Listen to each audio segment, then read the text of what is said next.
Comenzar con todo lo que respecta a medicamentos utilizados para el manejo de todo este grupo de patologías que llamamos diabetes y que están vinculadas fuertemente a lo que es el metabolismo de carbohidratos, pero sabemos que también forman parte de todo este contexto del síndrome metabólico y por eso se ha ido generando se ha dado tanta relevancia a esta patología, ya que lamentablemente nos hemos ido dando cuenta de que está muy asociado, como decíamos, a factores de riesgo cardiovascular, cada vez aumenta más, no sabemos realmente qué es lo que es el factor determinante para el desarrollo de esta patología, especialmente la diabetes mellitus tipo 2.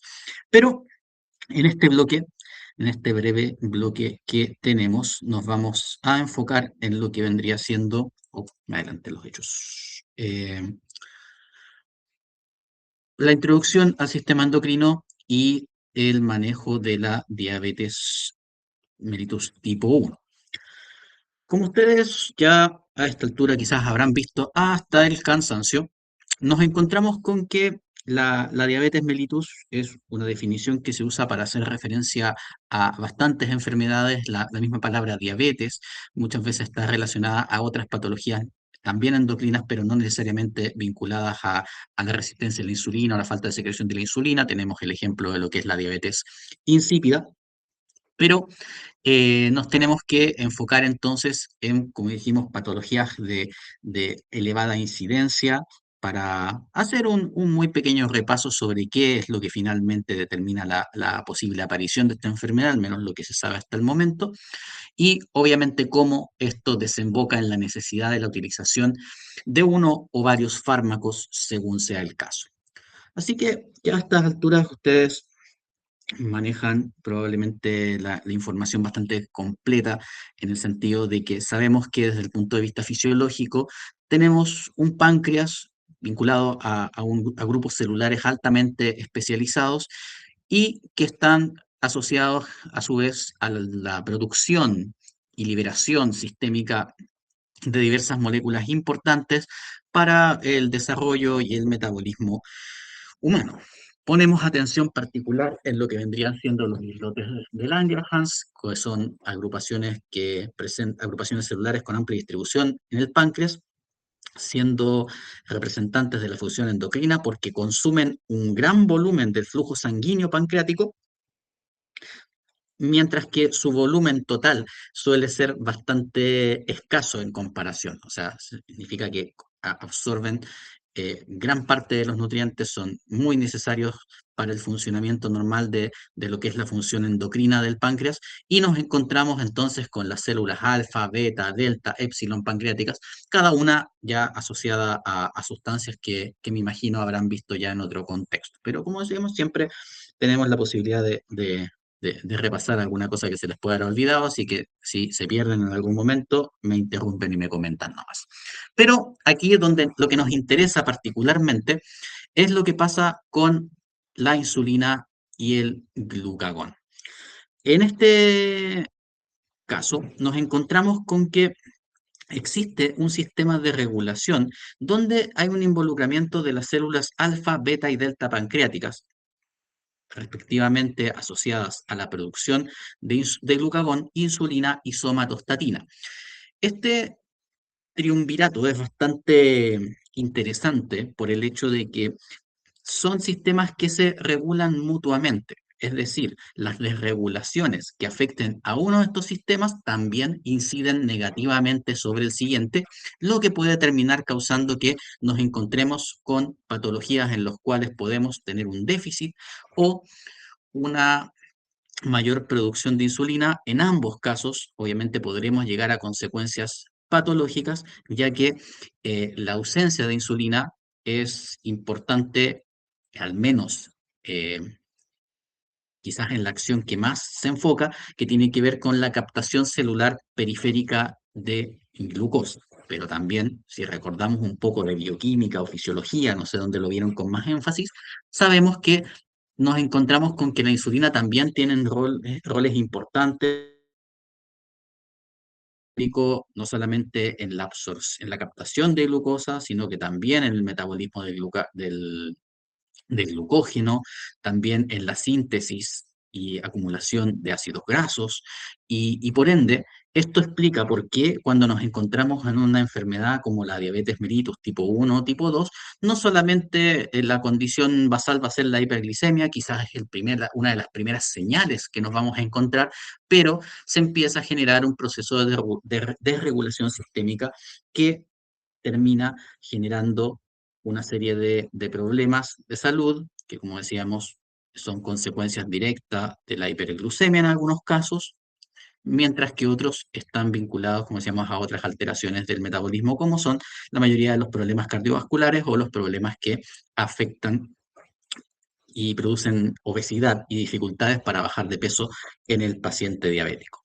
Teniendo dos grandes presentaciones, ya que como dijimos existen muchos tipos de diabetes, algunos no tan conectadas, no tan conexas con lo que estamos viendo ahora, como la diabetes insípida, sino que tenemos varios tipos de diabetes en función del curso de la enfermedad y el origen de la misma, donde los más destacados son la diabetes tipo 1, generalmente referida como diabetes por falta de producción de insulina o insulino dependiente, y la diabetes tipo 2, que si bien ha recibido algunas reclasificaciones con el paso del tiempo, normalmente seguimos hablando de la diabetes por insulino resistencia, que no representa el total de los casos, pero sí probablemente la mayoría de ellos.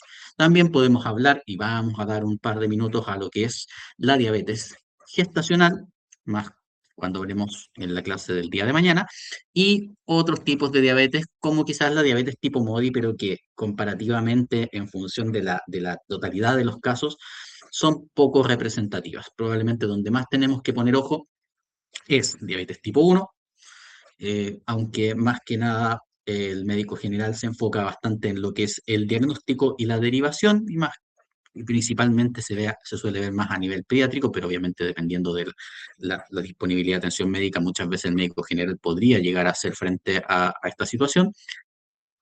Por lo cual, nuestro objetivo va a ser principalmente conocer los tipos de insulina, ventajas, desventajas de cada una de ellas, contextos de uso, pero no nos vamos a meter tanto en términos de dosificación, porque eso ya empieza a ser más una medida vinculada, no solamente es muy individualizado, sino que se suele vincular al ámbito de especialidades. Mientras que la diabetes tipo 2 sí es una enfermedad donde probablemente van a participar activamente. Por un lado, los especialistas no van a dar abasto para el tratamiento específico de esta enfermedad, y en este caso, al igual de lo que pasaba con la hipertensión, probablemente el médico general va a ser una barrera importante en el diagnóstico y en el inicio del tratamiento, más allá de que este eventualmente se pueda afinar a nivel de especialidad. Sobre todo los casos más complicados, los casos con falta de adherencia farmacológica, los casos con fracaso terapéutico y otros. Entonces, imagino que también vieron esta imagen en algún momento. Esta imagen es importante porque nos va a ayudar a entender algunos de los mecanismos de acción farmacológica que están relacionados a agentes especialmente secretagogos, pero eh, sabemos que entonces nuestro problema empieza a ocurrir cuando nuestro cuerpo no produce insulina o no es capaz o se vuelve resistente a ella. ¿Por qué?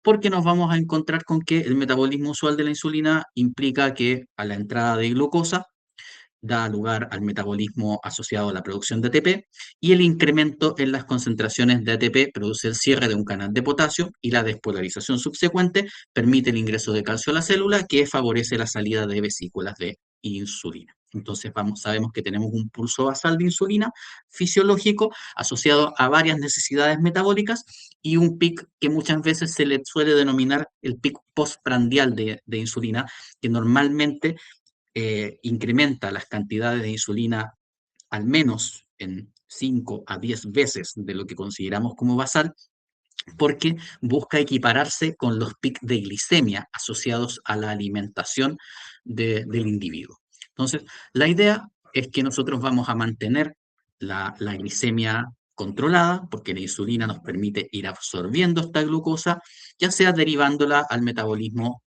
y para la producción de ATP, y si no es el caso, derivándola hacia otras vías como es la producción de ácidos grasos y otros elementos. Así que La disrupción de este proceso evidentemente va a causar de que la glucosa no pueda entrar a las células periféricas y se empiece a acumular en el torrente sanguíneo. Sabemos que la glucosa posee un potencial osmótico bastante marcado, y esto empieza inicialmente, cuando se sostiene en el tiempo, a generar una situación en la cual eh, se genera, simplifiquémoslo como un efecto irritante a nivel de los vasos sanguíneos, y eso va produciendo un daño micro y macrovascular que suele ser el principal responsable por el cual a largo plazo tenemos mayor incidencia de infartos, mayor incidencia de accidentes cerebrovasculares y daños sobre el sistema nervioso, daños sobre el sistema ocular, daños a nivel renal, que terminan causando bastantes problemas de salud complementarios, como decíamos, la muerte asociada a accidentes vasculares, las amputaciones, nos encontramos con la pérdida de agudeza visual, una de las principales causas de pérdida de agudeza visual no traumática, y eso significa entonces que estamos ante un deterioro progresivo y que se puede evitar desde el punto de vista farmacológico más fácilmente de lo que uno cree.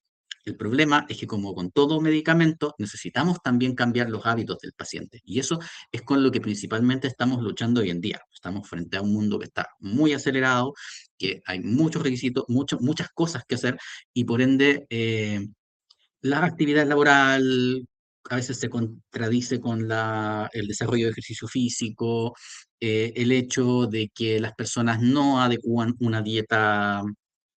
adecúan a una dieta balanceada, existen los excesos calóricos son habituales, el abuso de sustancias, tanto legales como ilegales, que afectan a nuestro metabolismo o a nuestro sistema cardiovascular, y todo eso termina contribuyendo lamentablemente a que la incidencia de esta enfermedad se encuentra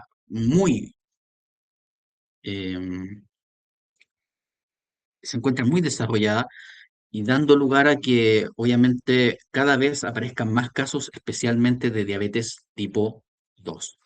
Entonces, la diabetes como tal, en el contexto de todas estas enfermedades vinculadas al metabolismo de la insulina y todo lo que ella implica, asocia a varias patologías que se caracterizan como con la hiperglucemia, con alteraciones metabólicas y con el riesgo cardiovascular. Según lo que establecen entidades como la ADA u otras similares, normalmente hablamos de varias escalas, de varios escalafones en el paciente, sobre todo en la diabetes 1, tomando en cuenta de que en muchos casos hay rasgos de presencia de anticuerpos o marcadores biológicos que permiten detectar la enfermedad de forma temprana.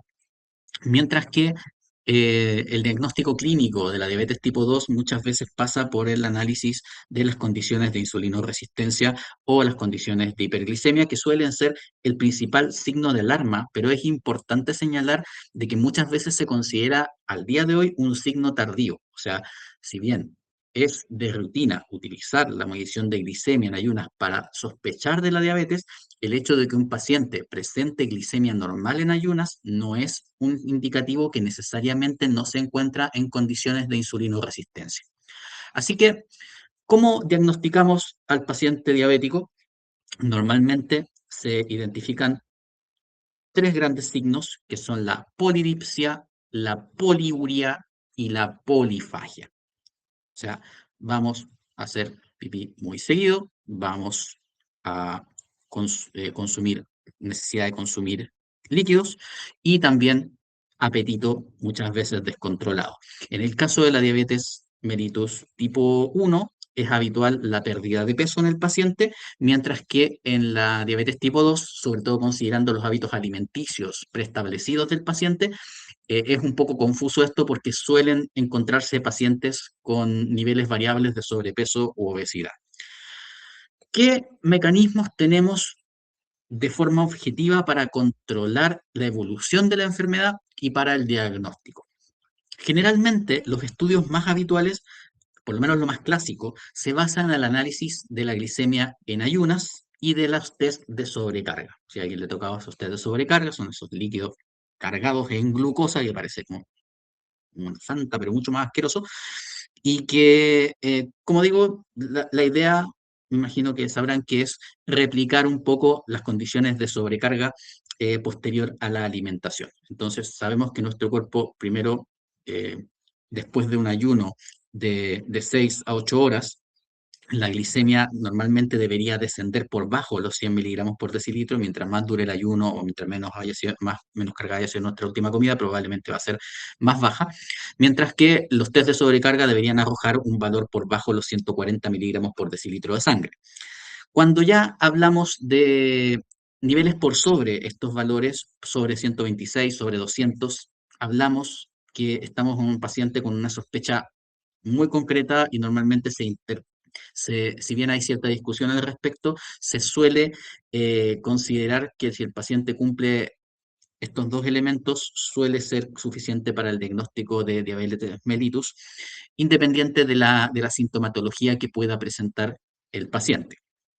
Ahora, en el intervalo, ¿qué es lo que pasa? Porque estamos hablando que tenemos ahí un delta entre 100 y 125, que es lo que se suele llamar prediabetes. Es importante que ustedes cuando conversen con sus pacientes, es importante señalar que la ventaja de la prediabetes, entre comillas, es que todavía podríamos trabajar en base a intervenciones no farmacológicas. No es que no se usen fármacos, se usan fármacos como la metformina en la diabetes tipo 2, pero podríamos decir que dependiendo de los factores de riesgo preestablecidos del paciente, como decíamos, el nivel de obesidad, el sedentarismo, si el paciente logra compensar esas acciones y establecer un hábito dietético adecuado, podríamos salir de este contexto es fácilmente sin medicación. El problema es que al ser una enfermedad que, salvo en estados ya como más marcados de hiperglicemia, no suele generar sintomatología muy notoria o muy característica, nos da lugar a que el paciente se confíe en exceso, no se sienta enfermo y eso dificulta que el paciente adhiera tanto a las medidas no farmacológicas como a las medidas farmacológicas que se podrían establecer. Antes de pasar al tema de la insulina, importante repasar y tener bien claro al final cuáles son los problemas directamente vinculados a la diabetes mellitus tanto tipo 1 como tipo 2. Tenemos que reconocer que tenemos en el corto plazo normalmente condiciones agudas como el estado hiperosmolar hiperglicémico o la cetoacidosis diabética, que son procesos de descompensación aguda donde nos encontramos que por el hecho de no poder llevar a cabo la glicólisis insulino dependiente, o ya sea de forma nula o de forma muy, pero muy parcial, eso da lugar a que, obviamente, nuestro metabolismo se redirecciona hacia la formación de cuerpos cetónicos y esto acarrea entonces que estos cuerpos cetónicos producen desbarajustes desde lo que es el pH sanguíneo, desde lo que es las condiciones de hidratación del paciente, el estado hiperglicémico, obviamente aporta en lo que es la deshidratación, nos termina generando signos de descompensación y termina activando mecanismos de compensación fisiológica y hace de que entonces la sintomatología sea mucho más evidente y se suele considerar una urgencia médica. Nos vamos a dar cuenta que el paciente presenta algunos síntomas inespecíficos como el malestar general, las cefaleas, la sensación de debilidad, pero también algunas de las características que ya establecimos para la sintomatología activa de la diabetes como la poliuria o la polidipsia. Elementos que normalmente evidencian no solo la condición diabética, sino que la cetoacidosis diabética habitual es, como decíamos, una alta concentración de cuerpos cetónicos en la sangre, una hiperglicemia, llamémosla moderada dentro de lo alta que está asociada a una elevación por sobre los 250 miligramos por decilitro, que un paciente, por esta formación de cuerpos cetónicos, suele tener este aliento cetónico, que sabemos que es un aliento, no sé si han tenido oportunidad o el lujo de, de vivirlo, pero normalmente es un aliento como excesivamente frutoso, de repente tiene un cierto parecido con el quitasmalte que se usaba anteriormente con con la acetona, y la acidosis metabólica, es decir, un desbalance, una hiperacidez de la sangre, que normalmente conduce a un fenómeno de compensación respiratoria, que es la respiración de Kussmaul,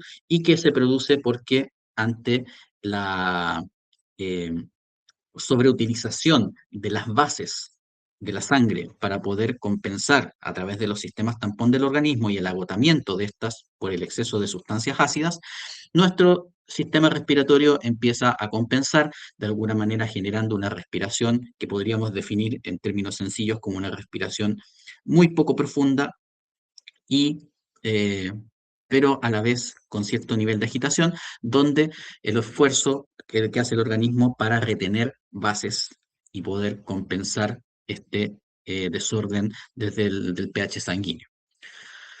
Mientras tanto, el estado hiperosmolar hiperglicémico tiene bastantes similitudes con la cetoacidosis diabética, pero normalmente está asociado a una elevación excesiva de la glicemia por sobre los 600 miligramos por decilitro, que causan hiperosmolaridad y hiperviscosidad de la sangre, siendo responsable por alteraciones neurológicas mucho más severas, pero sin la disminución del pH sanguíneo. Entonces, como la gran diferencia entre el estado hiperosmolar hiperglicémico y la cetoacidosis diabética es que pese a que comparten varios elementos en lo que es la clínica, normalmente los aspectos de diferenciación, por un lado, es la hiperglucemia, que es mucho más marcada, la hiperosmolaridad de la sangre, además de la hiperviscosidad de la sangre, y que en el estado hiperosmolar la disminución del pH no es tan notoria, por ende no se genera eh, la caída, una caída tan significativa en el pH de la sangre, no se suele observar la respiración de Kussmaul como evento clave, pero como decíamos, es una consecuencia finalmente del mismo problema relacionado a la hiperglucemia. Mientras que igual hay que tener en cuenta que la hipoglucemia es una complicación derivada del tratamiento, es una complicación cada vez menos habitual en diabetes mellitus tipo 2 por el tipo de fármaco que se está utilizando, pero sigue siendo una complicación, quizás una de las complicaciones más notorias, sobre todo al inicio del tratamiento de la diabetes mellitus tipo 1. ¿Por qué? Porque obviamente lo que nosotros buscamos en el paciente diabético, como decíamos, no solamente es empezar a darle insulina, sino que también que este paciente adquiera ciertos patrones dietéticos y ciertos patrones de comportamiento.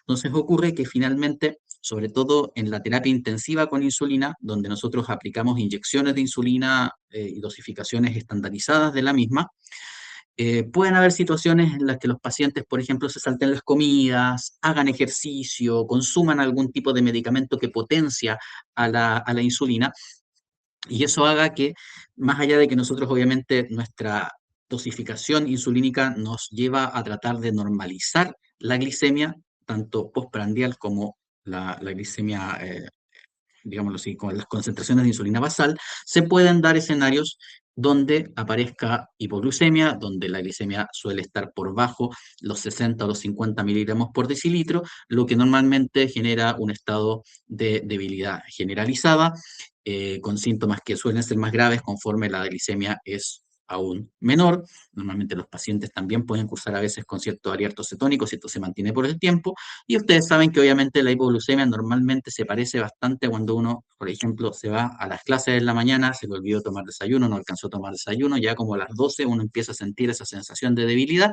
y imagínense eso elevado a la segunda o la tercera potencia, que como decíamos, acarrea con síntomas como la taquicardia, la ansiedad, la sudoración excesiva y otros, y que para ello es importante prevenirla en función de dosificar adecuadamente bien la insulina, educando al paciente para que pueda hacer ajustes pertinentes en caso de que se salte comidas, en caso de que modifique su pauta alimenticia o su pauta de ejercitación.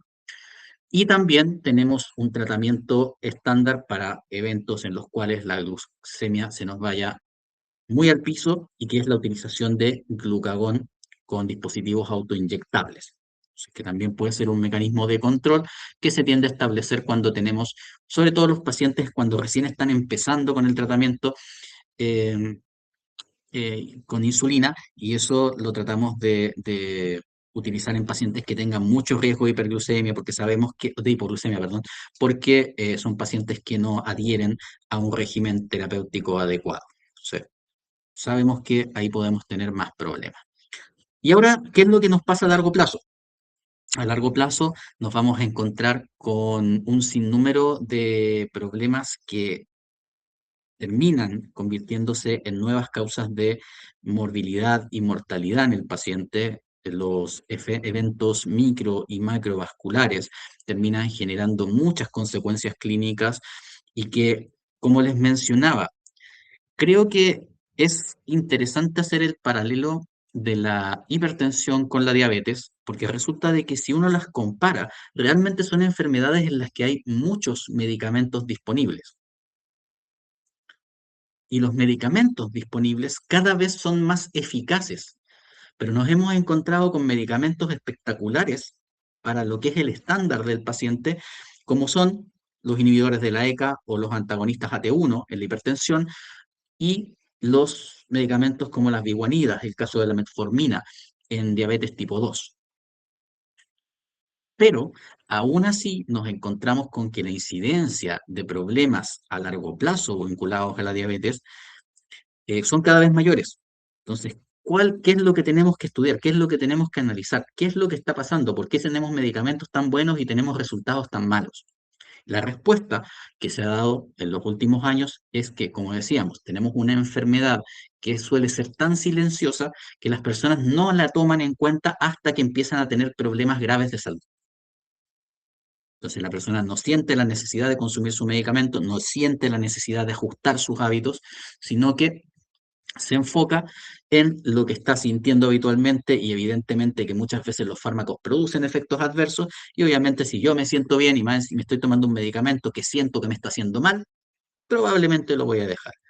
Entonces, la incorporación de equipos multidisciplinarios asociados al seguimiento, asociados al fomento de la herencia, hoy en día se consideran claves para reducir el impacto de esta enfermedad porque está produciendo un camino sin retorno en lo que respecta a carga hospitalaria, porque, como decimos, tenemos pacientes que pueden cursar con nefropatía diabética, una de las principales causas de insuficiencia renal crónica, necesidad de diálisis y necesidad de trasplante, donde, ¿cómo se puede evitar? Tan fácil como el control glucémico y el control de la presión arterial, y que suena muy fácil farmacológicamente hablando, pero en lo que es la ejecución clínica propiamente tal, créanme que cuesta bastante. La retinopatía diabética, como decíamos, este daño microvascular que se va generando puede afectar bastantes tejidos, ya dijimos el riñón, el sistema nervioso, lo vamos a ver con la neuropatía diabética y la retinopatía también. Como dijimos, es uno de los principales motivos de pérdida eh, de agudeza visual severa, no vinculada al envejecimiento natural ni asociada a procesos traumáticos. Por ende, es particularmente importante para prevenirla, otra vez, el control de la presión arterial, el control de la glicemia y es la razón por la cual a los pacientes con diabetes se les realizan estos exámenes de fondo de ojo, al menos con una periodicidad anual. La neuropatía diabética es una serie de trastornos que termina generando varios síntomas, eh, pérdida de la sensibilidad, debilidad, dolor. Hay muchas presentaciones, pero es una complicación que es muy compleja en varios sentidos, porque obviamente el dolor es una de las cosas que uno siempre quiere evitar en el paciente y por ende ese dolor neuropático que ya lo mencionamos en clases es bastante difícil de tratar, lamentablemente genera un desmedro importante en la calidad de vida. Pero también tenemos que tomar en cuenta que la neuropatía diabética también contribuye a otro problema de salud muy habitual en el paciente diabético avanzado y que es las amputaciones. ¿Ya? Nos encontramos con que muchos pacientes terminan siendo amputados, ya sea primero muchas veces pierden dedos, después a veces pierden la extremidad casi completa, y eso se debe a que el paciente diabético, por nuevo, por la condición que está afectando a su metabolismo, presenta alteraciones significativas en el proceso de coagulación, en el proceso de cicatrización, mejor dicho. Entonces, este paciente se puede volver una espiral muy terrible porque estos pacientes pueden sufrir una herida, la neuropatía genera una pérdida de la sensibilidad Y la pérdida de la sensibilidad entonces hace que el paciente no se dé cuenta de la herida y muchas veces esas heridas entonces se empiezan a infectar. Entonces, por eso es que me imagino quizás habrán visto algo sobre el control no farmacológico, los cuidados terapéuticos asociados al paciente diabético y donde usualmente lo que se tiene que hacer es que el paciente diabético tiene que estar muy atento, por ejemplo, que no se le vaya a generar heridas por el calzado, que no se le vaya a generar heridas por el mal corte de las uñas. Por ende, muchas veces los servicios de podología se han especializado para el tema del paciente diabético y que cualquier herida se atienda rápidamente y se vigile. Porque si la dejamos estar, como decíamos, no va a pasar lo que le pasa a todo el mundo, que va a sentir dolor inmediatamente y uno al tiro va a colocarse su parche a desinfectar, sino que, sobre todo en el paciente adulto mayor, a veces esas heridas pasan muy piolamente hasta que nos encontramos con las infecciones, los procesos necróticos y ya saben lo que viene después de eso en muchas ocasiones y que nos lleva lamentablemente a tener pacientes amputados y que se empiezan a generar problemas de discapacidad vinculado a ello. Bueno, en un poquito menos de media hora hicimos un resumen bastante resumido y completo sobre lo que es la diabetes. Yo no sé si están más o menos claros con el tema, ustedes por lo menos los encuentro en un nivel más avanzado que los alumnos que tengo acá, porque acá vamos muy en paralelo con patología con farmacología. Ustedes van un poquito más avanzados en ese sentido, farmacología está un poquito más empujadito en la malla curricular, pero no sé si hay alguna duda que tengan en contexto general de diabetes, ya sea tipo uno o tipo 2 antes de que entremos a la farmacoterapia. ¿O está todo ¿Está todo bien, profe? No, profe, ya la hemos visto muchas veces. bien? Lo estoy aburriendo entonces. Bueno, eh, disculpen si fue algo muy reiterativo, pero en general prefiero revisar este tema para ver que no hayan dudas antes de que pasemos a entender la farmacoterapia. Y como hemos visto, me gustaría consultarles qué es lo que han visto de farmacoterapia en diabetes hasta el momento. O sea, me imagino que nada tan especializado, pero sí, qué han visto? ¿Han visto guías clínicas? ¿Han visto guías clínicas chilenas? ¿O actualizaciones de la ADA? ¿O, o algún tema mucho más aislado en algún otro curso? Por lo menos en fisiopatología y en medicina o en semiología, no me acuerdo, ¿Mm? vimos más que nada los medicamentos, su mecanismo de acción como principal, por así decirlo. No vimos los RAMs que tenían, eso sí, y vimos más que nada cuando se comenzaban los tratamientos con insulina y en el manejo hemos como ido actualizándolo con las partes prácticas más que nada.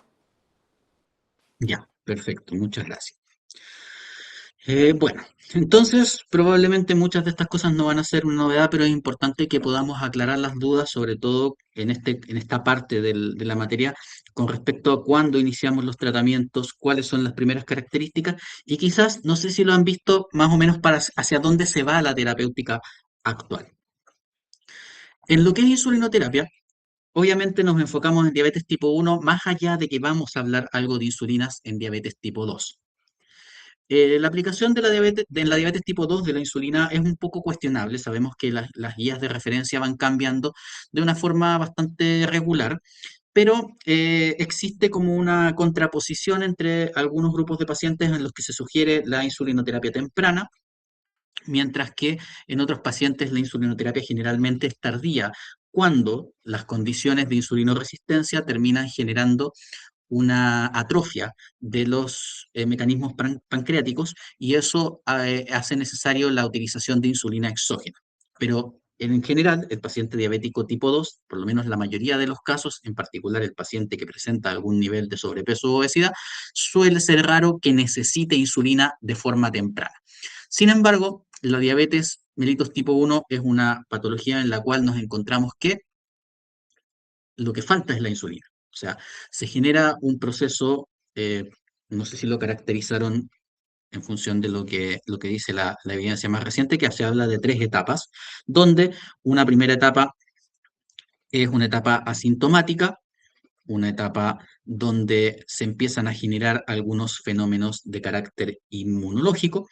Posteriormente, la etapa 2 acarrea ya la disglicemia o las alteraciones de la glicemia, que también suelen cursar de forma sintomática, y ya la etapa 3 normalmente implica que se han activado mecanismos de daño irreversible sobre la población de las células beta-pancreáticas, condicionando que ya no tenemos forma de producir insulina. Es una condición que afecta a una población relativamente pequeña de la población mundial, siendo la minoría de los casos de diabetes en comparación a la diabetes tipo 2 y a la diabetes gestacional. Sobre todo, no porque los números hayan disminuido en la última época, sino que porque los casos de diabetes tipo 2 han ido aumentando exponencialmente.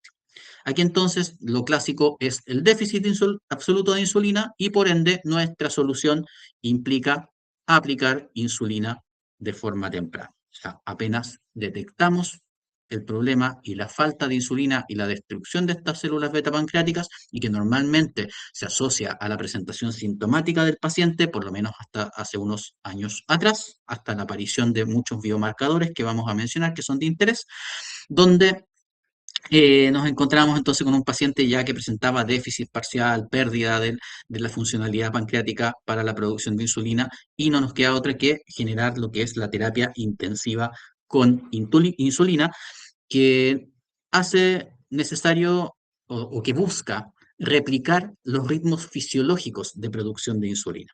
Por ende, nos vamos a encontrar con que el paciente recibe una terapia, como decíamos, implica una insulina basal, y una insulina de carácter postprandial.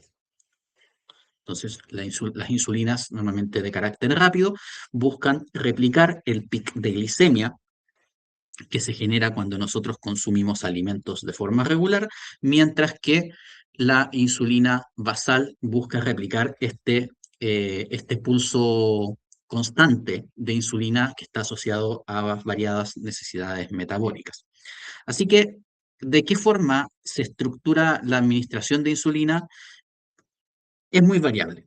Depende de los hábitos de vida del paciente, depende de la alimentación, el nivel de desarrollo, el ejercicio físico, pero lo importante más que hablar de dosis es hablar de la educación al paciente. O sea, lo importante es que utilicemos las insulinas adecuadas y de la forma adecuada con tal de que reduzcamos el riesgo de hipoglicemia y mejoremos el control glicémico del paciente, evitando las hiperglicemias y todo lo que ocurre ya en el corto y largo plazo, que como ya me dijeron, lo vieron hasta el cansancio.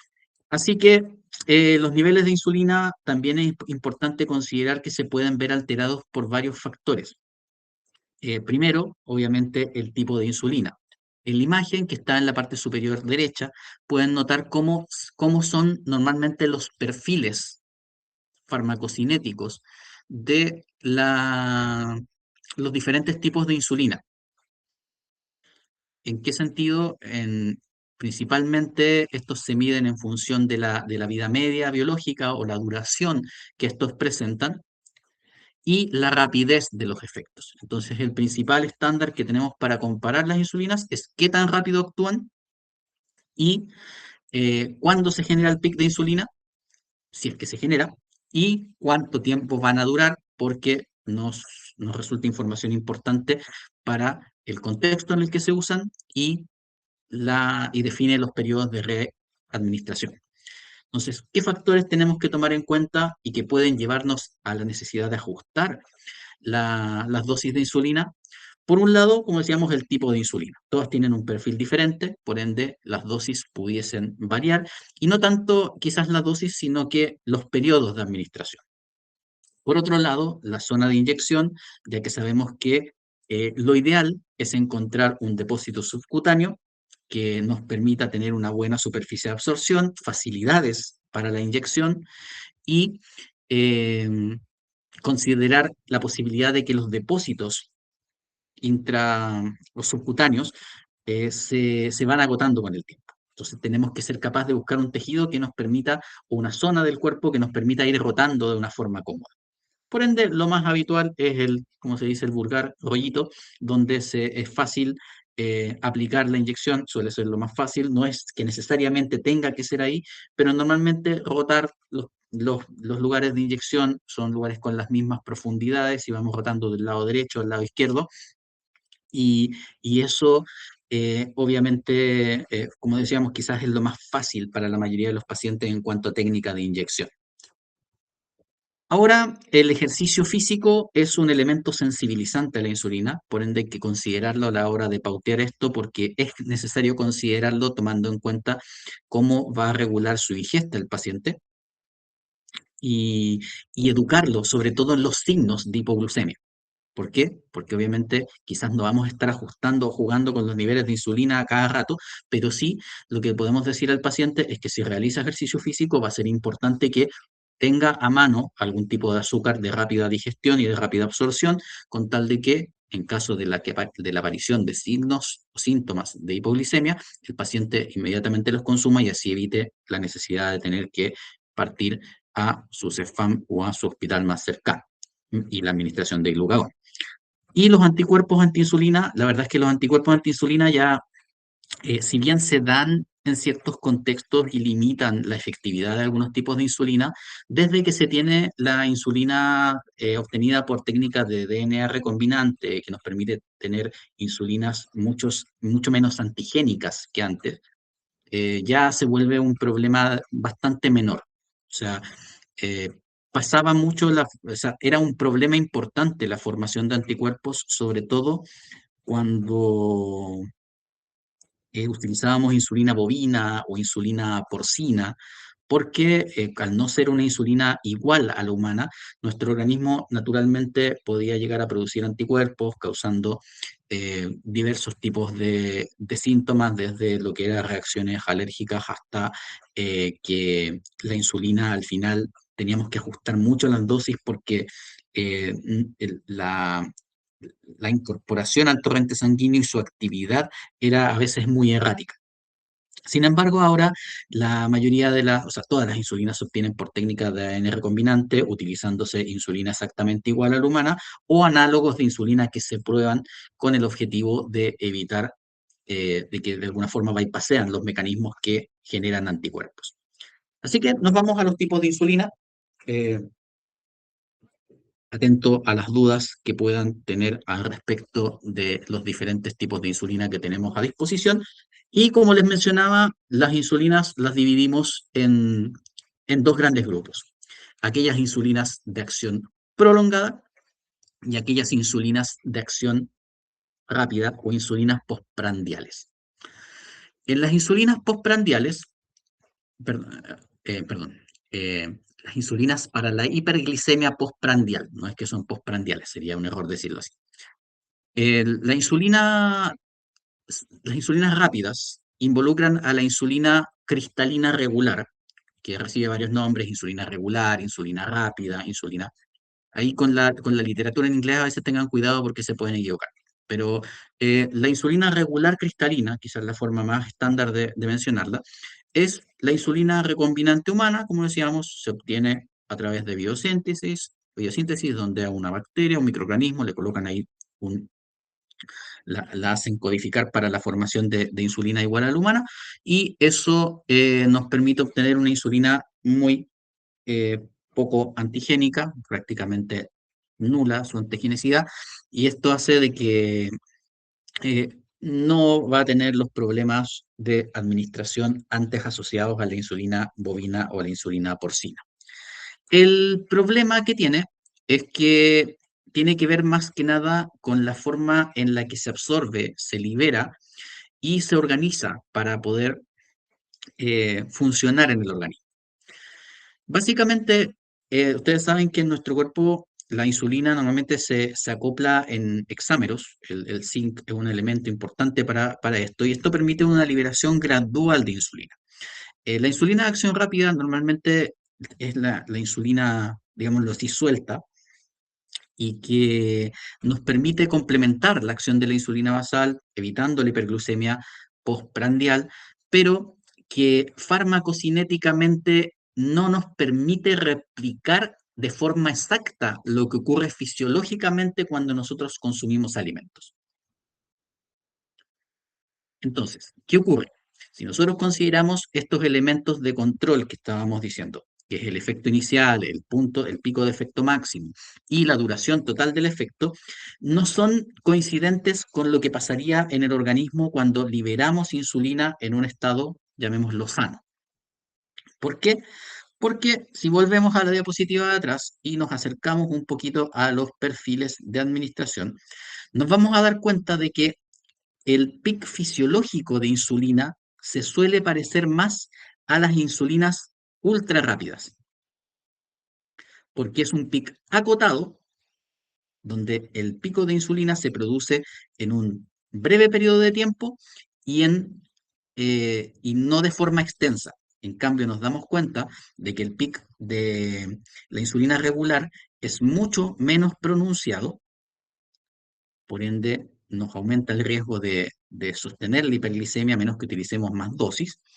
Y aparte es más amplio en lo que respecta a su extensión. O sea, nos damos cuenta que el efecto de la insulina ultra rápida se mantiene entre 0 a 3 horas, o sea, hasta 3 horas aproximadamente en promedio, donde ya las concentraciones decaen significativamente, mientras que el perfil de administración de la insulina regular es mucho más extenso y pudiendo durar su efecto hasta 8 horas y con y con concentraciones marcadas hasta las 4 y 6 horas aproximadamente. Eso hace de que entonces, por un lado, tenemos que administrarla prematuramente, más prematuramente que la insulina ultra rápida, porque vamos a necesitar administrarla idealmente al menos 30 o 40 minutos antes de las comidas. ¿Qué implica esto? Que el paciente que vaya a tener que utilizar estas insulinas, obviamente tiene que tener la capacidad de controlar sus tiempos de alimentación, porque ¿qué pasa si 30 o 40 minutos después, no sé, pues estaba metido en el trabajo y se tuvo que quedar y no pudo ir a almorzar? Quedan embarrados, pues nos vamos a la hipoglicemia al tiro. Entonces, los pacientes que pueden establecer buenos mecanismos de alimentación y muy regulares pueden utilizar esta insulina porque en comparación a la ultra rápida es más barata y suele ser de elección en esos casos. Pero cuando estamos hablando de pacientes que son más dispersos en lo que refiere a los patrones alimentarios, nos vamos a encontrar con que los riesgos de hipoglicemia suelen ser mayores por el hecho de que el paciente se puede saltar la comida y caer en la hipoglicemia, o por el hecho de que la acción de la insulina es más sostenida en el tiempo. Entonces, ¿qué ocurre? Claro, la primera parte del pic coincide con el pic de glicemia, pero cuando el pic de glicemia decae, todavía nos queda insulina activa y eso hace de que 1 o 2 horas después los pacientes suelen tener síntomas de hipoglicemia y por ende de nuevo requerimos que el paciente se ajuste muy bien con lo que respecta a su alimentación porque suele necesitar hacer colaciones para evitar la hipoglicemia. Entonces, digámoslo así, en un estilo de vida muy ordenado, que no siempre es práctico y no siempre depende de la voluntad del paciente, sino que depende de su ritmo de vida también, la administración de este tipo de insulina eh, no es tan conveniente, no suele ser tan conveniente porque nos aumenta los riesgos de hipoglicemia de forma muy sostenida. Si en cambio tenemos un paciente que realmente se puede ordenar bien, un paciente que quizás, no sé, pensemos de repente en los pacientes adultos mayores que quizás estando jubilados, sus horarios son más concretos, no tiene tantas disrupciones en su vida habitual, podría utilizar la insulina de acción rápida sin problemas, pero se necesita harta educación al paciente, se necesita harto orden en su proceso de alimentación y su ventaja entonces vendría siendo el hecho de que comparativamente sus valores de adquisición son más bajos. Pero dando respuesta a este problema que tenemos con pacientes que no pueden tener ritmos tan habituales en lo que respecta a la alimentación, aparecen lo que se llaman análogos de insulina. O sea, insulinas inicialmente similares a la humana y que sufren modificaciones movilizando algunos de sus aminoácidos constituyentes, ya sea intercambiándolos de lugar o reemplazándolos con otros. Esto no es suficiente en este tipo de análogos, por lo menos, para que la la molécula de insulina no sea reconocida por sus respectivos receptores, ni para aumentar significativamente la antigenicidad de la molécula nueva, pero aumenta la tasa de captación, teniendo inicios de acción más rápidos, además de que el pic de insulina es más fisiológico, o sea, es más parecido a lo que ocurre normalmente en nuestro organismo cuando nos estamos alimentando. Aquí aparecen, quizás los representantes más habituales, son la insulina aspart, la insulina lispro y la insulina glulicina, que como decíamos, reciben su nombre a partir de las modificaciones que se generan en la molécula de insulina. Así que aquí tenemos como gran ventaja que tenemos menos hipoglicemia, un control más fisiológico de la hiperglucemia postprandial y la disminución de la necesidad de utilizar colaciones en el paciente o de tener que adelantarse excesivamente el suministro a al consumo de alimentos. Entonces, si bien es ideal que se administre 10 a 15 minutos antes de las comidas, todavía se puede administrar durante la alimentación sin que ello implique mayores riesgos asociados, como decíamos, a una hipoglicemia tardía o a un menor control de la glicemia. Entonces, en esta imagen podemos ver, algo que les vaya a estar preguntando usualmente, pero como para conocimiento general, qué es lo que pasa con estos análogos de insulina.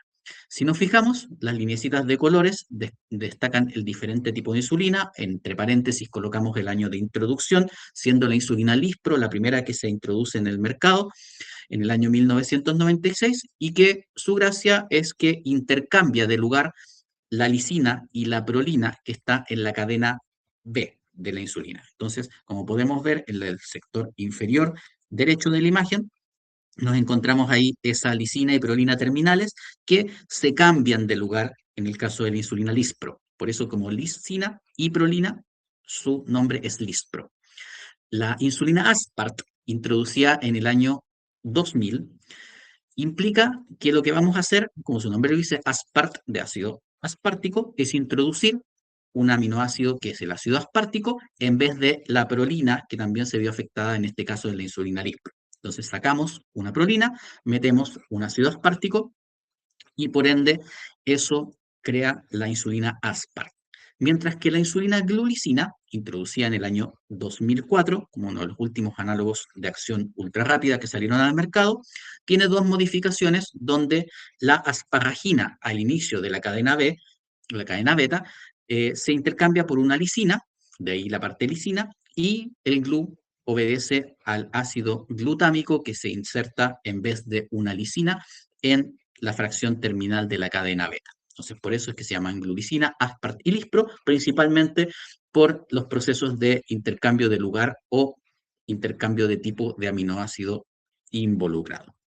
Así que, como decíamos, las ventajas es que la pueden aplicar prácticamente al momento de comer. Entonces, si nosotros de repente pensamos, imagínense una persona que está estudiando, igual es incómodo llegar y tener que inyectarse en medio de la sala 20 minutos antes de que vaya a comer porque tengo media hora para comer o una hora para comer antes de la siguiente clase. Entonces, en este caso, el hecho de que incluso administrar al momento de comer genera bastantes mejoras en lo que respecta a la calidad de vida, sobre todo de repente pensemos en un niño que lo pueden molestar o lo pueden estar haciendo sentir incómodo por el hecho de que se tiene que estar inyectando. La reducción de las hipoglicemias es sostenida, variando entre el 20 o el 30%, sin grandes diferencias entre los análogos que hemos visto. Se pueden evitar las colaciones por esta duración más cortita y su antigenicidad es prácticamente nula pese a que no son exactamente igual a la molécula de insulina humana. Pero el defecto de estos dos tipos de insulina es que obviamente necesitan la insulina basal. Ambas duran muy poquito como para que sostengan la acción de la insulina basal. Si utilizáramos estos mismos tipos de insulina para el manejo del control basal, tendríamos que inyectarnos continuamente, entonces no hay ninguna gracia, y a eso salen entonces las insulinas de acción intermedia y de acción prolongada, que vamos a llamar en su grupo, o como grupo, insulinas basales. Las insulinas más reconocidas dentro de este grupo y probablemente la que más se ve en nuestro sistema de salud, por lo menos de acción intermedia, es la insulina NPH, abreviatura de Neutral Protamine Hagedorn, que son insulinas que contienen, insulinas regulares humanas que contienen zinc o que contienen protamina como agentes retardantes.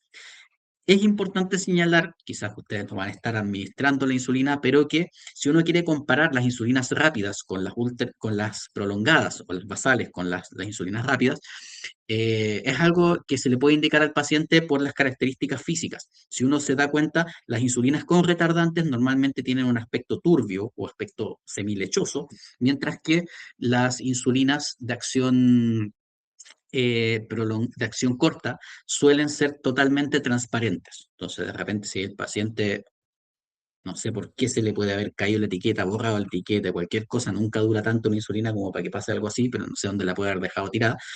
eh, es una forma fácil de identificarle, es bueno comentárselo al paciente y obviamente que el personal de enfermería o el personal que se hace cargo de la administración de la insulina también lo sepa para no confundirse una con otra.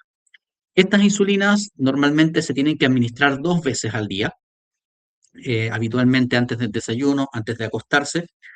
Su incidencia de hipoglicemia es, es mucho menor al de las insulinas rápidas, pero es algo que se tiene que vigilar, porque como vimos en la imagen de hace un par de diapositivas atrás, tiene lo que podríamos determinar un pic no muy marcado, pero sí un momento en que las concentraciones tienden a aumentar más significativamente que en otros. No es que sea particularmente plano su perfil cinético.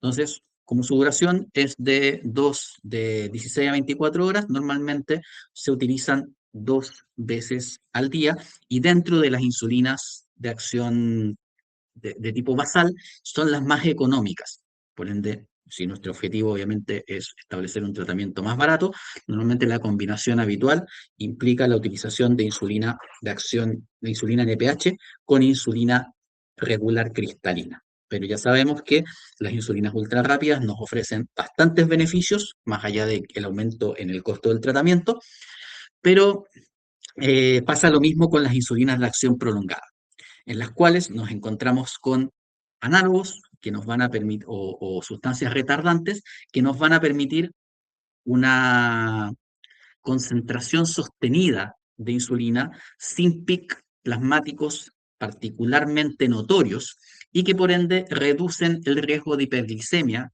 perdón, de hipoglicemia eh, de forma muy llamativa, además de que basta con administrarla 1 vez al día. Entonces sabemos que más allá de que las agujas que se utilizan para la administración subcutánea son pequeñas, sabemos que para algunas personas puede ser particularmente traumatizante el hecho de estarse inyectando continuamente y entonces en este caso, reducimos a la mitad las inyecciones en comparación a la insulina NPH u otras insulinas de acción intermedia.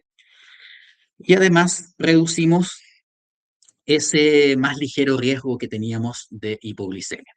Aún así, todavía en algunos pacientes se puede observar cierto ratio de hipoglicemia nocturna, que no suele generar tantas complicaciones como cuando ocurre en el día, pero sí, obviamente, que el paciente se sienta débil, mareado, le puede causar accidentes, sobre todo si pensamos en los pacientes de edad más avanzada, que suelen ser el grueso de los pacientes, aunque cada vez se ven diagnósticos más tempranos. Obviamente, nos encontramos con algunas presentaciones un poco más modernas que buscan tratar de adaptarse a los ritmos de vida. El aspecto clave en la insulinoterapia, quizás más que seleccionar o preferir la insulina, porque uno podría decir, sí, lo más adaptable es la insulina ultra rápida con la insulina prolongada, gasto más, pero tengo menos hipoglicemia. Pero la verdad es que la selección también pasa por el carácter del paciente y la capacidad adaptativa que esté presente. Entonces, existen muchos factores que hay que considerar. El número de inyecciones, de hecho, sobre todo en los niños, a veces suele ser un tema. Entonces, como respuesta parcial a este tema, aparecen las insulinas bifásicas. Las insulinas bifásicas mezclan diferentes tipos de insulina. Por ejemplo, normalmente utilizan insulina NPH en combinación con insulina regular cristalina. También pueden utilizar derivados de acción ultra rápida como la insulina Lispro y en concentraciones fijas. Entonces, lo que ocurre es que el paciente normalmente se inyecta cerca de las comidas principales y esto suministra los dos tipos de insulina al mismo tiempo. Usualmente se utilizan dos inyecciones al día en muchos casos y, la combinación de ambos tipos de insulina me permite establecer un control bastante más adecuado con menos inyecciones al día. Entonces, de nuevo, tenemos una barrera importante que puede ser el costo económico. Si consideramos el tema de la individualización del tratamiento, quizás no vamos a encontrar la proporción exacta que estamos buscando para cada paciente, y por ende hay que estar ahí atento al ojo con el tema de las hipoglicemias, pero la disminución del número de inyecciones probablemente es la principal fortaleza de este tipo de insulina. Hasta ahora, me imagino que conocían todos los tipos de insulina que hemos mencionado. No sé si alguna no la conocían, no sé si me lo hacen notar, o si conocían más de ellas. Profe, yo tengo una consulta.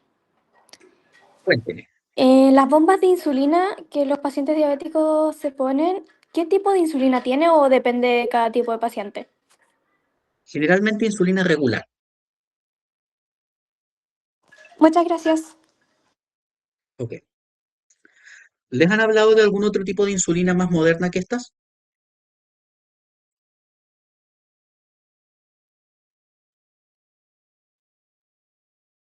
Ya, muy bien. ¿Alguna otra?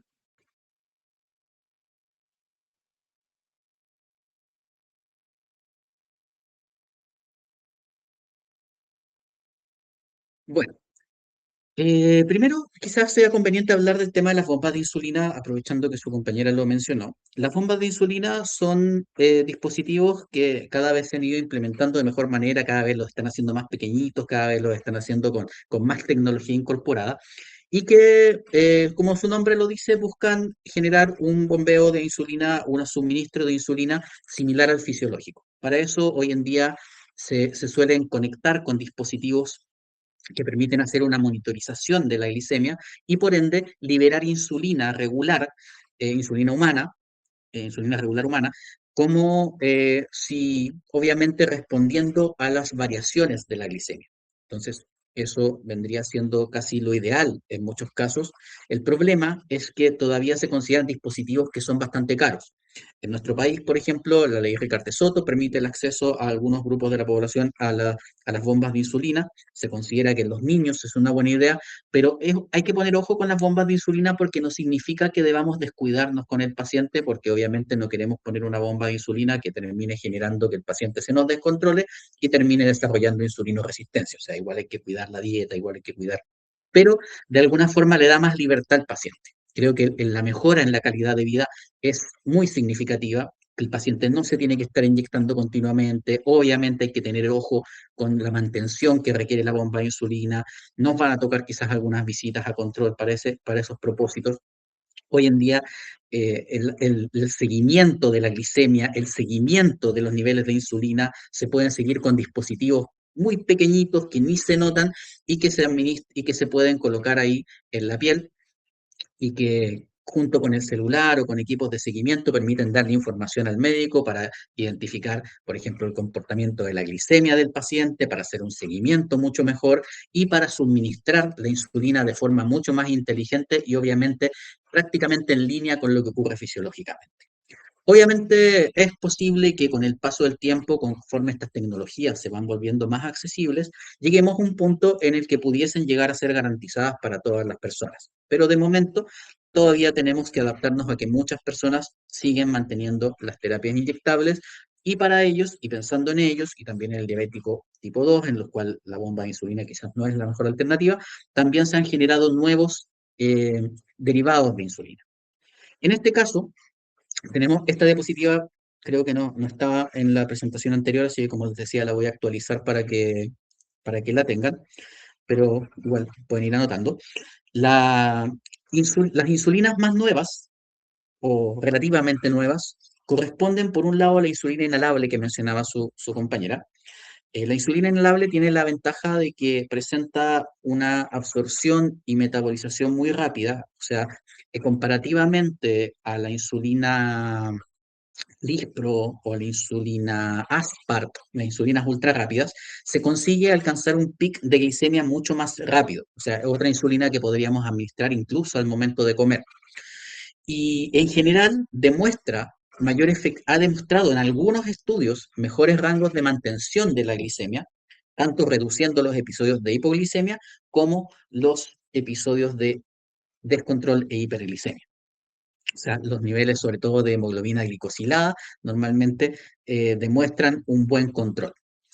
El problema es que, por un lado, la adecuación de la dosis, ustedes saben que una de las déficits de la vía inhalatoria es que a veces el proceso de absorción puede ser errático. Entonces, eso, si no hay una buena técnica inhalatoria, podría llegar a generar problemas. Y otro problema es que la gente, como que digámoslo así, se acostumbró al pinchazo. Entonces, la insulina inhalable está disponible en algunos países, en Chile se puede importar, pero en la mayoría de los casos, por eso tiene un asterisco, las que no están disponibles en Chile a marzo del 2026, corresponden a insulinas que no tuvieron buena recepción por parte del público. La verdad es que se cayeron principalmente por motivaciones económicas, en las cuales la gente, los médicos no las prescribieron, los pacientes no las querían, no las utilizaron, y eso llevó a que finalmente hoy en día hay una marca de insulinas dando vuelta a nivel mundial y las otras abandonaron el proyecto realmente, pese a que aparecieron cerca de la primera parte del siglo XXI. Después tenemos una insulina que sí está en Chile, que es la insulina Degludec. La insulina Degludec es una insulina de acción prolongada de uso diario, pero que presenta una extensión de efectos más prolongada que las insulinas que mencionamos en el acápite anterior. Sus efectos perduran hasta aproximadamente 42 horas, lo que implica que con una inyección diaria se generan efectos sostenidos y con menor incidencia de hipoglucemia nocturna que sí se veía con insulinas como la insulina eh, glargina o la insulina detemir. Entonces, si bien el riesgo no es marcado, sí se ha considerado que en pacientes que evidencian mayor tendencia a la hipoglicemia nocturna a causa del uso de insulina NPH o medicamentos de acción prolongada, se puede utilizar este tipo de insulina, que es una de las más recientes incorporación a nuestro país. Se aprobó hace aproximadamente 8 o 9 años atrás, si mal no recuerdo, en a nivel mundial, mientras que en nuestro país se aprobó hace un par de años atrás solamente. Y lo más novedoso es la insulina Icodec. La insulina Icodec es una insulina de administración semanal, o sea, su principal fortaleza está en la reducción del número de pinchazos, eh, semanales, diarios, perdón, por el hecho de que presenta una vida plasmática extensa. Este tipo de insulina, lo que se hace es que en vez de modificar la molécula de insulina, como otros análogos, lo que hace es que se le añade un ácido graso en su estructura. Y ese ácido graso que está colgando permite una mayor fijación a la albúmina. Como se fija más a la albúmina, recuerden que la albúmina, las proteínas plasmáticas, muchas veces se comportan como un reservorio de fármacos y otras sustancias. Entonces, ese ácido graso permite pegar la insulina Icodec a la albúmina y que su vida media plasmática sea mucho más prolongada y por ende se va liberando como un sistema de depósito prolongadamente. La ventaja entonces, una sola semanal. O sea, de 7 pinchazos pasamos a uno solo y con niveles que de momento han demostrado baja incidencia de hipoglucemia nocturna u otras complicaciones asociadas a este tipo de insulina. La verdad es que es una buena inserción en el mercado, se aprobó en el año 2022 en Estados Unidos, se aprobó la Agencia Europea de Medicamentos, la aprobó el año 2026, si mal no recuerdo, en enero, y eso da buenas luces para que quizás se apruebe en Chile en algún momento. Vamos a ver, obviamente, la incidencia de uso y que no pase lo mismo que pasó con la insulina inhalable, que no terminó llegando a ningún lado. También otra novedad interesante, que es un medicamento que se aprobó hace relativamente poco tiempo, pero que todavía tampoco ha llegado a Chile, por lo menos hasta la última vez que revisé, es un anticuerpo monoclonal. Específicamente el teplizumab es un anticuerpo monoclonal anti-CD3. El, el CD3, recordemos que es un antígeno que se expresa en las células T y que está, en el caso de la diabetes, fuertemente vinculado a los procesos de autoinmunidad que terminan generando daños sobre la célula beta pancreática, llevando a su erradicación final. El teplizumab entonces interviene, como decíamos, se asocia e impide la asociación de otras moléculas a los receptores de las células efectoras, dando lugar a que entonces tengamos una inhibición de los procesos que nos permiten ir avanzando en la enfermedad. Recordemos que nosotros tenemos 3 etapas dentro de la diabetes tipo 1. La segunda es donde hay desórdenes de la glicemia, pero y biomarcadores que nos dan cuenta del inicio del daño sobre las estructuras pancreáticas, mientras que la etapa 3 es cuando ya tenemos una desregulación donde ya nos encontramos con un paciente sintomático que probablemente su población de células beta pancreáticas ha disminuido significativamente. Entonces, cuando nosotros somos capaces de utilizar estos biomarcadores para reconocer que el paciente se encuentra en etapa 2, es el punto donde se utiliza el teplizumab, medicamento que, como decíamos en otros países, se encuentra aprobado para su uso en pacientes mayores de 2 años, de 8 años, que se encuentran en el estado 2 de la patología. La ventaja es que, de momento, ha demostrado postergar el déficit de insulina y la degradación de las estructuras de la célula beta pancreática hasta en 3 años. Entonces, eso quiere decir que podemos retardar la necesidad de insulina por parte del paciente por al menos 3 años, siempre y cuando lo identifiquemos en la etapa correcta. Por eso se están evaluando complementariamente también intensificar pruebas de screening que nos permitan identificar el desarrollo de la condición previo a la aparición de la sintomatología, que como decíamos es cuando el paciente está en etapa 3. Entonces, los pacientes que presentan hiperglicemia deberían pasar por un estudio que nos permita generar estas pruebas de screening y reconocer la necesidad de aplicar este anticuerpo monoclonal. Y este vendría siendo el primer medicamento en su tipo para reducir el avance de la diabetes tipo 1 y por ende se estima que probablemente en años posteriores se podrían encontrar fármacos que nos permitieran conservar la funcionalidad de la célula beta pancreática por periodos aún más prolongados y que sería evidentemente algo espectacular. Eso es en referencia a medicamentos nuevos. Para concluir y finalizando ya por hoy, es importante que la insulinoterapia siempre se trate de coordinar con la ingesta de carbohidratos y las ingestas calóricas más marcadas del día, tratando de parcelar la ingesta de carbohidratos, incorporando fibras, restringir azúcares y grasas de origen animal, regulando de la mejor manera posible los periodos de ingesta, también considerando el impacto de la actividad física en el proceso de resistencia a la insulina. También en el control del paciente con diabetes tipo 1, es importante que nos demos cuenta si a este paciente se le van a suministrar o si está consumiendo por algún periodo determinado determinados fármacos, debido a que nos encontramos con medicamentos que funcionan como antagonistas de la insulina u otros que pueden potenciar sus efectos. O sea, que pueden hacer que el control glicémico sea más pobre o que tenemos más riesgo de hipoglicemia. Entonces, quizás medicamentos más reconocidos que afectan el control glicémico y a considerarlo tanto en diabetes 1 como en diabetes 2, los anticonceptivos orales y los corticosteroides. Mientras que aquellos medicamentos que funcionan como sinergistas y que potencian usualmente la insulina, aumentando el riesgo de hipoglicemia, podemos encontrar sustancias farmacológicamente activas como los agentes secretagogos, que son hipoglicemiantes orales, como la glibenclamida, como la repaglinida, mientras que tenemos también algunos productos de habitual consumo, como el alcohol, que también pueden potenciar los efectos de la terapia insulina, favoreciendo condiciones de hipoglicemia y obviamente poniendo en mayor riesgo al paciente de usar con esta sintomatología asociada. Eso es lo que les quería compartir por hoy, mis estimados chiquillos y chiquillas, no sé si tienen alguna duda, como ustedes me mencionaron, creo que habían visto bastante de algunos tipos de insulina, no sé si habían profundizado tanto en las características o en el contexto de.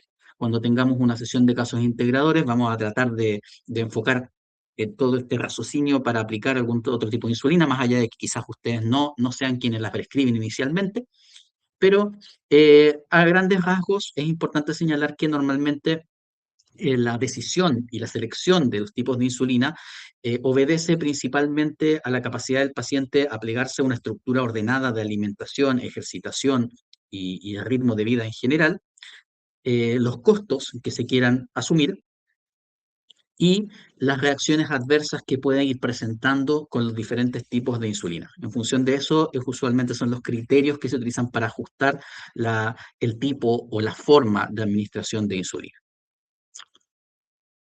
¿Alguna consulta? ¿Todo bien, profe? No, profe, ninguna duda. Ninguna duda, profe. Bueno, espero que les haya quedado más claro, si es que no lo tenían suficientemente claro, el tema de los diferentes tipos de insulina. Obviamente mañana tenemos bastante tiempo, así que eh, si es que tienen alguna duda la podemos revisar al principio o al final de la clase. Mañana pasaríamos la clase de hipoglicemiantes antidiabéticos que pueden ver, ahí está en pantalla. Lo más seguro que vamos a consumir quizás 1 o 2 horas de las 3 que tenemos disponibles. Va a depender de la cantidad de preguntas que tengamos. También hay hartas novedades en ese tema. Eh, pero les quería preguntar antes que se empiecen a escapar. Me habían planteado una pregunta en el Classroom sobre el horario del bloque de mañana. ¿A ustedes les informaron otro horario o la preocupación era por Medicina 2 que tienen después de ese bloque? No, profe, era porque normalmente cuando nosotros empezamos la primera semana, normalmente no se utilizan las horas como de taller.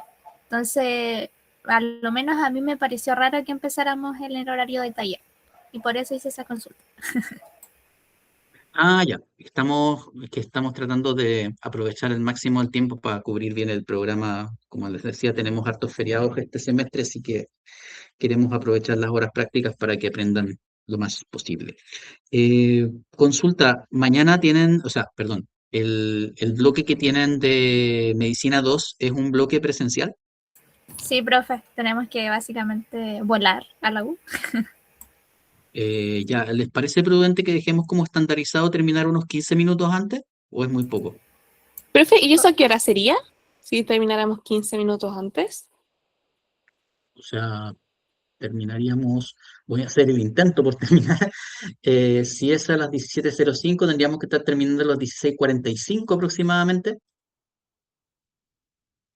Sí, ¿Ya? profe. Sí, profe. Sí. Por eso, ¿alcanzan por lo menos a llegar la mayoría? Sí, yo creo que sí. Ya, bueno, entonces voy a tratar de hacer el esfuerzo por autorregularme y le voy a comentar igual a la profe Claudia para que los bloques de los viernes, como igual son más largos y puede llegar a ser más tedioso, los terminemos un poquito más temprano. Obviamente, si ustedes están teniendo muchos problemas para llegar a la clase que sigue, igual me lo comentan y ahí por último hablo con la doctora Mayer para ver si el otro bloque igual puede empezar un poquito más tarde o que no les hagan atados por el tema de la asistencia. Así que ahí me mantienen al tanto al respecto. ¿Ya? Eso. Nos veríamos entonces, o nos hablaríamos, nos escucharíamos mañana en el bloque de las 14:45 nuevamente. Que descansen, que tengan una muy buena tarde y nos vemos mañana. Profe, yo le quería decir que yo soy la delegada y para que Ah, tenga ya. mi correo por si acaso, por cualquier cosa, ahí se lo voy a Tú estabas dejar. de delegada el año pasado, ¿verdad? Sí, el semestre pasado. Sí, Ah, ya. Isabel, ya. Lo tengo ya, presente. ya, eso no es. Súper. Cualquier cosa me escribes nomás. Muchas gracias. Ya, pero usted también. Chao, profe, Chao, gracias. cuídese. Chao. Gracias. Chao. Profe.